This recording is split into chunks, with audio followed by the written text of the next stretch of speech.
Il-kumpanija Maltija li tipproduċi prodotti tal-ikel u x-xorb Foster Clark se tkun qed tispandi l-attività kummerċjali tagħha fil-pajjiżi tal-Golf. Dan ħareġ fi żjara li għamel il-Ministru għall-Affarijiet Barranin u Ewropej Evarist Bartolo.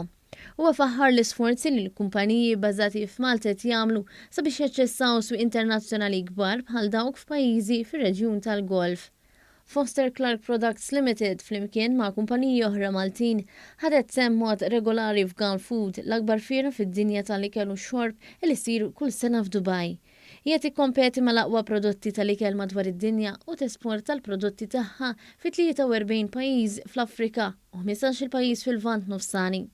Fil-fatt l-esportazzjoni totali tagħha hija mifruxa f'aktar minn 90 pajjiż madwar id-dinja. Il-Ministru Evarist Bartolo faħħar il-mod kif kumpaniji Maltin jieħdu inizjattivi biex ikabru l-attività kummerċjali tagħhom fil-Golf u pajjiżi oħra u li jkunu ta' eżempju. Sostna li dawn il-kumpaniji għandhom jingħataw l-appoġġ.